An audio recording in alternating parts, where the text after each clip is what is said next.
नमस्कार, स्वागत है आप सभी का न्यूज इंडिया पर। आपके साथ मैं हूं आंचल कादियान और चलिए सीधा आपको सुनवाते हैं उत्तराखंड के मुख्यमंत्री पुष्कर सिंह धामी क्या कुछ कह रहे हैं। 13 जनपदों में 33 नैनो पैकेजिंग यूनिट एवं 17 सरस सेंटर भी आज संचालित हो रहे हैं। वहीं उत्पादों की बिक्री के लिए राज्य स्तर पर रानीपोखरी, रायपुर, देहरादून में उत्तरा आउटलेट की स्थापना भी की गई है।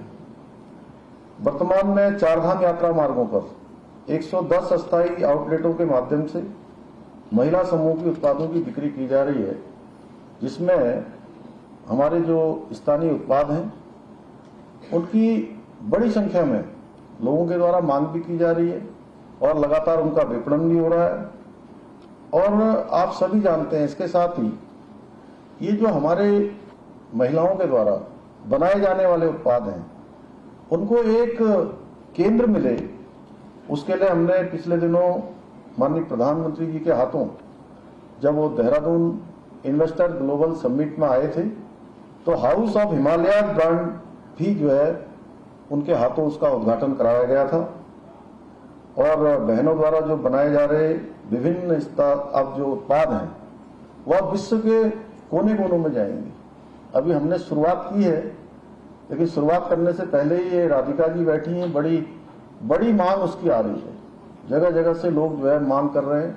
कंपनी भी रजिस्टर्ड हो गई है और उसका काम बहुत तेजी से चल रहा है।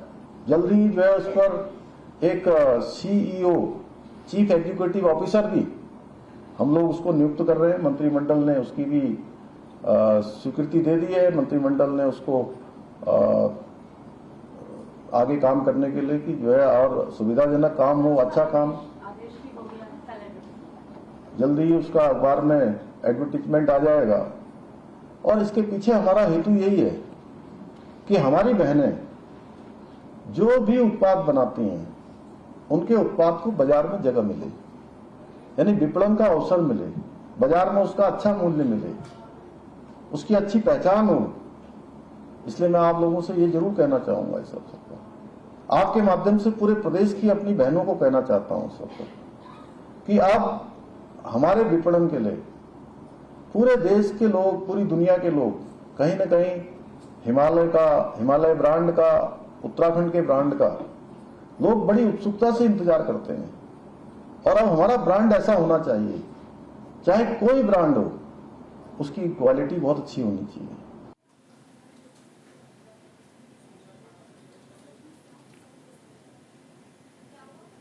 तो वहीं स्वर्गीय अटल बिहारी वाजपेयी की पुण्यतिथि पर आज सीएम पुष्कर सिंह धामी ने अटल बिहारी वाजपेयी को श्रद्धांजलि दी है। पुण्यतिथि पर पूर्व प्रधानमंत्री को अर्पित की गई है पुष्पांजलि। आज पूर्व प्रधानमंत्री स्वर्गीय अटल बिहारी वाजपेयी की पुण्यतिथि है। इस मौके पर मुख्यमंत्री पुष्कर सिंह धामी ने अटल बिहारी वाजपेयी को पुष्पांजलि अर्पित कर श्रद्धांजलि दी है। सीएम धामी ने देहरादून में मुख्यमंत्री आवास पर उन्हें श्रद्धांजलि दी।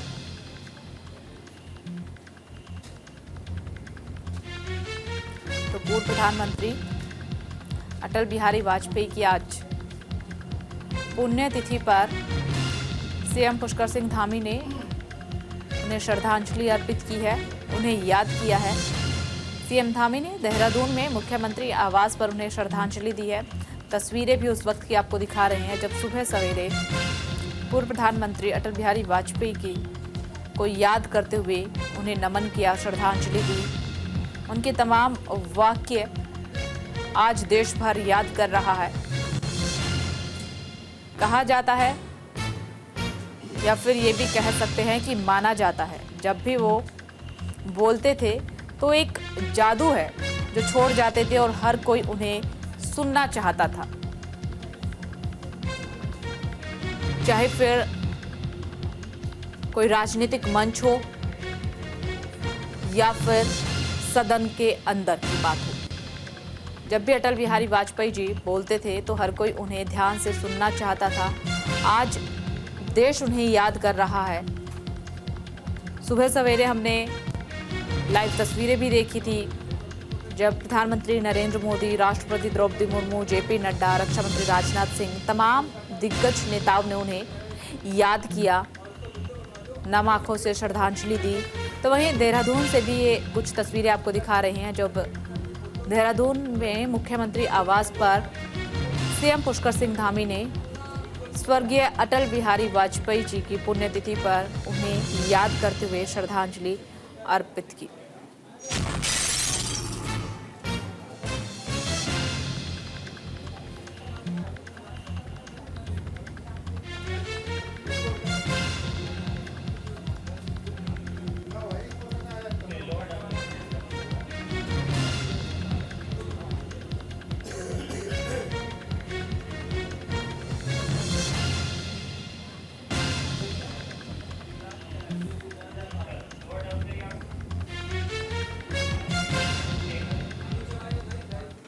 तो देखिए, अजात शत्रु अटल शानदार स्टेटसमैन के रूप में पहचान उन्हें मिली है। देश के लोकप्रिय नेताओं में शुमार है। 25 दिसंबर 1924 को ग्वालियर में स्वर्गीय अटल बिहारी वाजपेयी जी का जन्म हुआ था। कानपुर के डीएवी कॉलेज में उन्होंने अपनी स्टडी कंप्लीट की।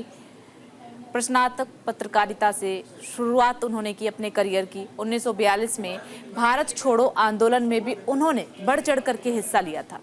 1951 में भारतीय जनसंघ में शामिल हुए।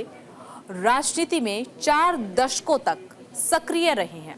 इतना ही नहीं बल्कि लोकसभा में 9 बार और राज्यसभा में 2 बार चुने गए हैं। 3 बार देश के प्रधानमंत्री भी बने हैं। प्रधानमंत्री के अलावा कई संवैधानिक पदों पर भी रहे हैं। विपक्ष के नेताओं के रूप में भी अहम भूमिका उनकी तरफ से निभाई गई है। 1994 का अगर जिक्र किया जाए तो 1994 में उन्हें भारत का सर्वश्रेष्ठ सांसद चुना गया था। 2015 में भारत रत्न से भी सम्मानित उन्हें किया गया। 16 अगस्त 2018 को उन्होंने अंतिम सांस ली और आज तक देश भर उन्हें याद करता है। उनकी पुण्यतिथि पर आज जगह जगह श्रद्धांजलि अर्पित की गई है। उन्हें याद किया गया। न केवल तमाम दिग्गज या नेताओं की तरफ से ही उन्हें याद किया जाता है, बल्कि देश की जनता उन्हें याद करती है। उनकी तमाम कविताओं को पढ़ा जाता है। जब भी उनकी कविताओं को पढ़ा जाता है तब भी लोग उनके बारे में सोचते हैं, जानते हैं। फिलहाल ये तस्वीरें आप ध्यान से देखिए। मुख्यमंत्री आवास की ये तस्वीरें आपको दिखा रही हैं, जहां सीएम पुष्कर सिंह धामी ने श्रद्धांजलि दी।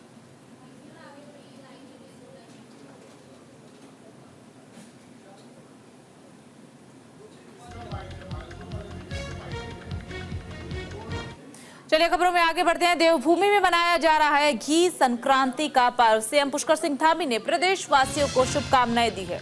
सोशल मीडिया एक्स पर पोस्ट कर सीएम पुष्कर सिंह धामी की तरफ से बधाई दी गई है। सीएम ने की है सुख, समृद्धि और आरोग्य की कामना। आरोग्य की कामना सीएम पुष्कर सिंह धामी की तरफ से की गई है। दरअसल आज देवभूमि उत्तराखंड में घी संक्रांति का लोक पर्व मनाया जा रहा है। इस अवसर पर मुख्यमंत्री पुष्कर सिंह धामी ने प्रदेशवासियों को ढेर सारी शुभकामनाएं दी है। दरअसल सोशल मीडिया एक्स पर पोस्ट कर बधाई सीएम धामी की तरफ से दी गई है और प्रदेशवासियों के जीवन में सुख, समृद्धि और आरोग्य रहने की कामना सीएम धामी ने की है।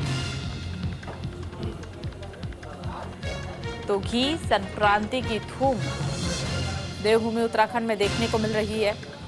देवभूमि में बड़ी ही धूमधाम के साथ ये पर्व मनाया जाता है। सीएम पुष्कर सिंह धामी ने भी सभी प्रदेशवासियों को सोशल मीडिया के जरिए ढेर सारी शुभकामनाएं इस पर्व के लिए दी है। सीएम ने की है सुख, समृद्धि और आरोग्य की कामना।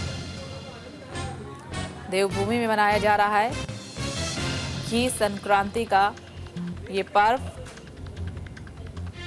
जहां प्रदेशवासियों के जीवन में सुख, समृद्धि और आरोग्य की कामना सीएम पुष्कर सिंह धामी की तरफ से की गई है।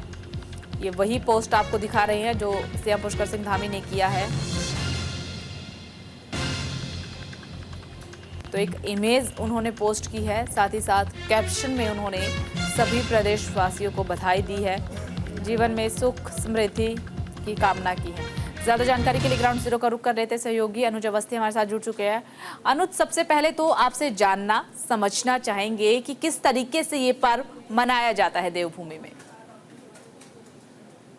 बिल्कुल आंचल, उत्तराखंड का लोक पर्व है घी संक्रांति लोक पर्व, तो पूरे प्रदेश में हर्षोल्लास के साथ मनाया जाता है। मुख्यमंत्री पुष्कर सिंह धामी ने अपने सोशल मीडिया अकाउंट पर पूरे प्रदेशवासियों को शुभकामनाएं दी है। एक्चुअली अगर आंचल बताऊं तो ये पर्व जो है पटन फेस्टिवल के थ्रू मनाया जाता है, क्योंकि उत्तरकाशी में एक फेस्टिवल दायरा उद्यान है, उस दायरा उद्यान में पटन फेस्टिवल में जाता है। वो एक दूसरे को मक्खन लगाते हैं, एक दूसरे के गालों पे मक्खन लगाते हैं। तो ये एक यहाँ पर्व है, यहाँ का संस्कृति है, सभ्यता है उत्तराखंड। तो और उससे एक चहाली आती है, उससे सावन खत्म होता है। सावन के बाद जब भाद्रपद शुरुआत होती है, इससे पहले यहाँ का जो पर्व है ये संक्रांति ये मनाया जाता है। लोग एक दूसरे के माथे पे पत्थर या का प्रयोग करते हैं और एक दूसरे को खुशहाली की शुभकामनाएं देते हैं। इसलिए यहाँ का लोग है और पुष्कर सिंह धामी समेत प्रदेश के तमाम जो बड़े नेता हैं वो आते हैं। और साथ साथ उत्तर एक जगह है दायरा उद्यान में करीब हजारों देश में विदेश से पर्यटक आते हैं। और इस संक्रांति जो त्योहार है जो पटन फेस्टिवल है इसको ठीक है अनुज, माना जाता है कि किसान और पशुपालक इस त्योहार को काफी अच्छे से मनाते हैं। इसके पीछे की वजह भी जानना चाहेंगे कि किसान और पशुपालक से इस त्योहार का किस तरीके से संबंध है। साथ ही हम देखते हैं कि जब भी कोई फेस्टिवल होता है, कोई त्योहार होता है, पर्व होता है, तो हर एक राज्य में या देश भर में जगह जगह पर कई कार्यक्रम का आयोजन किया जाता है। क्या इस पर्व पर उत्तराखंड में भी कई कार्यक्रमों का आयोजन किया गया है?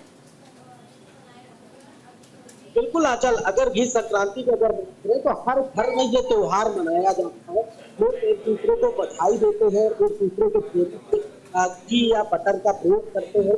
अगर कार्यक्रम की अगर बात करें तो पहाड़ों में तरीके से पहाड़ी मौसम है, पहाड़ों में लोग जो है पालन करते हैं और उनको तो गाय से या भैंस से जो घी निकलता है, जो मक्खन निकलता है, वो एक दूसरे की खुशहाली के लिए एक दूसरे के चेहरे पे लगाते हैं। और कार्यक्रम की अगर बात करें इस तरीके से मैंने पहले भी जिक्र किया, दायरा विद्यालय ऐसी जगह है जहाँ पे बटर फेस्टिवल बनाया जाता है। और ये बटर फेस्टिवल देश में विदेशों तक फेमस है। अगर आप इस बटर फेस्टिवल में जाते हैं तो सभी लोग एक दूसरे को और मक्खन उनके चेहरे पे लगाते हैं, बधाई देते हैं, यानी कि बड़ी ही धूमधाम के साथ ये पर्व मनाया जाता है। चलिए ठीक है अनुज, आप हमारे साथ बने रहिएगा, आगे भी आपसे जानकारी लेंगे। इस बीच जानकारी मिल रही है कि भारी बारिश को लेकर येलो अलर्ट जारी कर दिया गया है। 19 अगस्त तक ये अलर्ट जारी रहने वाला है। देवभूमि में लैंडस्लाइड की अब चिंता जो है वो बढ़ने लगी है। गरज चमक के साथ मध्यम बारिश की संभावना भी है। उत्तराखंड में रुक रुक करके लगातार बारिश हो रही है, जिसमें कि जनजीवन प्रभावित हो चुका है। वहीं प्रदेश में आज भी बारिश का दौर जारी है। राज्य के कई जिलों में बारिश होने की संभावना व्यक्त की गई है। आईएमडी ने कहा है कि देहरादून की अगर माने तो राज्य के कई जिलों में हल्की से मध्यम बारिश हो सकती है। उधर राज्य के कई जिलों को लेकर के आईएमडी ने येलो अलर्ट जारी किया है। ये अलर्ट 19 अगस्त तक जारी कर दिया गया है। राजधानी देहरादून और टिहरी के साथ ही बागेश्वर में भी आज तेज बारिश हो सकती है। येलो अलर्ट के साथ इन 3 जगहों पर विशेष एहतियात बरतने के लिए सुझाव दिए गए हैं। मैदानी क्षेत्रों में भी कहीं कहीं गरज चमक के साथ मध्यम बारिश होने की संभावना जताई गई है। तो देखिए, देवभूमि में बारिश की वजह से लोगों का जीवन वो भी काफी ज्यादा प्रभावित हो रहा है। ज्यादा जानकारी के लिए ग्राउंड जीरो का रुख करते हुए अनुज हमारे सहयोगी लगातार बने हुए हैं। अनुज, आईएमडी ने 19 अगस्त तक येलो अलर्ट जारी कर दिया है। विस्तार से एक बार जानकारी साझा कीजिए। साथ ही साथ फिलहाल देवभूमि उत्तराखंड में मौसम का मिजाज कैसा है ये भी बताइए।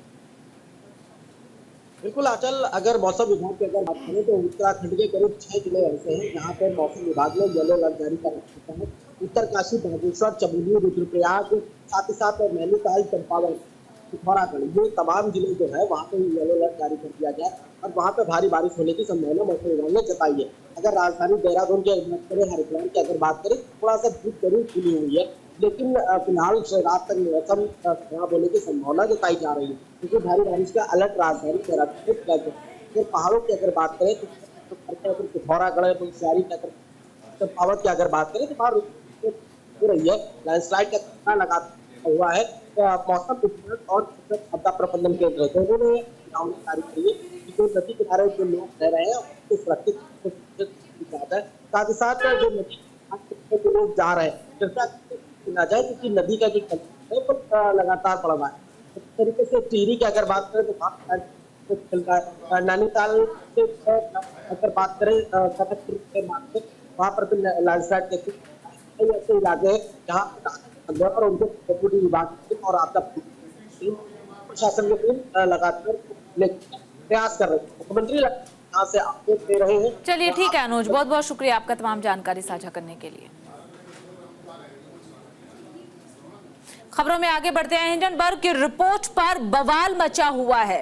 कांग्रेस अब देशव्यापी प्रदर्शन करने वाली है, ईडी का घेराव करेगी। 22 तारीख को कांग्रेस करेगी विरोध। कांग्रेस कर रही है माधवीपुरी बुच के इस्तीफे की मांग। अडानी ग्रुप से जुड़े मामले में जेपीसी की मांग पहले भी कांग्रेस की तरफ से की गई थी। हिंडनबर्ग की अब नई रिपोर्ट एक बार फिर से चर्चाओं में आ चुकी है। हिंडनबर्ग की नई रिपोर्ट आने के बाद से विपक्षी पार्टियां सेबी चीफ माधवीपुरी बुच के इस्तीफे और अडानी ग्रुप से जुड़े मामले में जेपीसी की मांग कर रही है। देखिए, आपको याद होगा हिंडनबर्ग की रिपोर्ट जब पहले आई थी उस वक्त भी विपक्ष की तरफ से, खासकर कांग्रेस की तरफ से, राहुल गांधी की तरफ से जेपीसी की मांग की गई थी। और अब एक बार फिर से जब नई रिपोर्ट सामने आई है, नई रिपोर्ट पर भी जेपीसी की मांग कांग्रेस पार्टी की तरफ से की जा रही है। सरकारी पैसे से सरकारी संपत्तियां खरीदने का जो एक क्रम चल पड़ा है इस देश में, हमारे ही बैंक लोन दे रहे, हमारी संपत्तियों को कमजोर करके उनको खरीदा जा रहा है अडानी के द्वारा।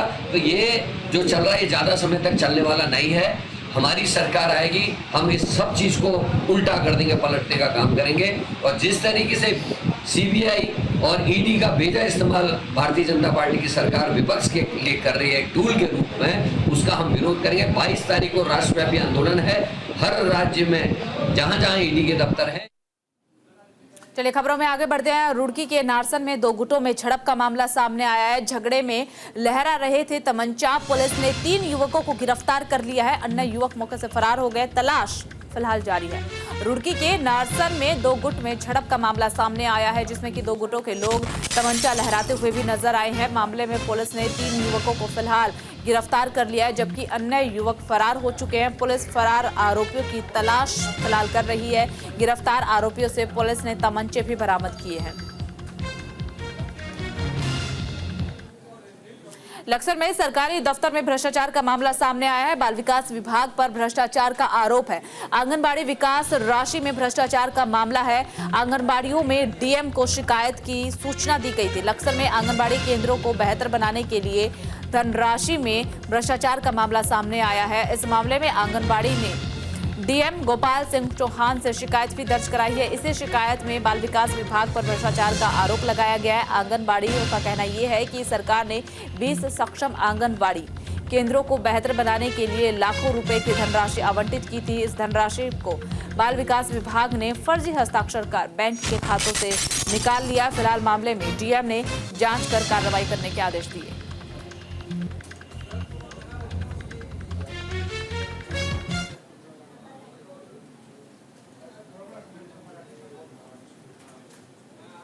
मेरे पास आंगनबाड़ी कार्यकर्त्री कुछ लोग आए थे मेरे पास एक एप्लीकेशन को लेके। उनका कहना ये है कि हमारे खाते से बिना हमारे साइन के पैसा निकाला गया है। तो मैंने जो एप्लीकेशन मुझे दी थी, जो शिकायत दी थी, मैंने पहले तो उनको ये बोला कि आपके खाते से अगर निकला है तो एक तो आप पर्सनली भी एफआईआर लॉन्च कर सकते हैं। दूसरा, मैंने उसमें डीपीओ और सीडीपीओ को लिख दिया है, उसमें एक बार जांच करेंगे और क्या मामला है उसी के बाद पता लग पाएगा कि वास्तविक मामला क्या है। मेरे पास आंगनबाड़ी कार्यकर्त्री कुछ लोग आए थे मेरे पास एक एप्लीकेशन को लेके। उनका कहना ये है कि हमारे खाते से बिना हमारे साइन के पैसा निकाला गया है। तो मैंने जो एप्लीकेशन मुझे दी थी, जो शिकायत दी थी, मैंने पहले तो उनको ये बोला कि आपके खाते से अगर निकला है तो एक तो आप पर्सनली भी एफआईआर लॉन्च कर सकते हैं। दूसरा, मैंने उसमें डीपीओ और सीडीपीओ को लिख दिया है, उसमें एक बार जांच करेंगे और क्या मामला है उसी के बाद पता लग पाएगा कि वास्तविक मामला क्या है। मेरे पास आंगनबाड़ी कार्यकर्त्री कुछ लोग आए थे मेरे पास एक एप्लीकेशन को लेके। उनका कहना ये है कि हमारे खाते से बिना हमारे साइन के पैसा निकाला गया है। तो मैंने जो एप्लीकेशन मुझे दी थी, जो शिकायत दी थी, मैंने पहले तो उनको ये बोला कि आपके खाते से अगर निकला है तो एक तो आप पर्सनली भी एफआईआर लॉन्च कर सकते हैं। दूसरा, मैंने उसमें डीपीओ और सीडीपीओ को लिख दिया है, उसमें एक बार जांच। कोई मामला नहीं है कि उनके बिना सिग्नेचर के पैसा ट्रांसफ़र कर दिया गया है। वो हमारे वाउचर पे सिग्नेचर है उनका, NEFT फॉर्म पे सिग्नेचर है उनका, और एज अ बैंक गाइडलाइन के हिसाब से काम किया गया है। ऐसा कुछ नहीं है कि बिना उनकी मर्जी के, वो साइन हमारे पास है रिकॉर्ड में। अगर कोई इंक्वायरी होती है तो हम उसमें उसको दिखा दिया जाएगा। जो 46,000 रुपये का आप बोल रहे हो, वैसे तो वो हमारे खाते में होना चाहिए, क्योंकि अभी तक हमारा खाता जो है फ्रीज हो रखा था और मैं कल ही उस चीज़ को करा के आई हूँ, लेकिन मेरे खाते से पैसे निकले हुए हैं।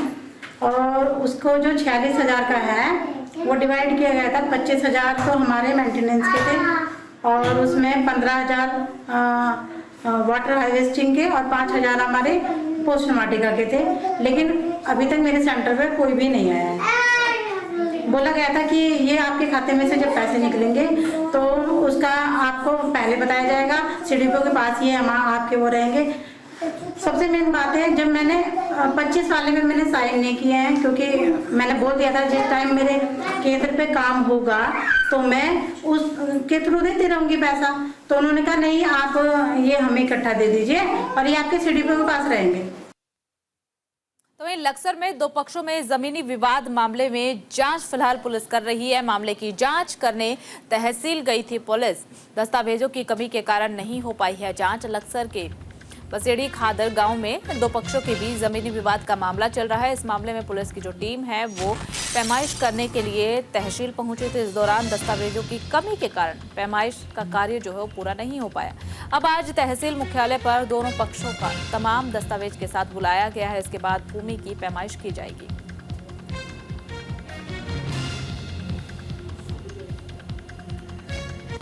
फिलहाल राजधानी एक्सप्रेस में सिर्फ इतना ही। बाकी तमाम बड़ी खबरों के लिए बने रहिए न्यूज़ इंडिया के साथ।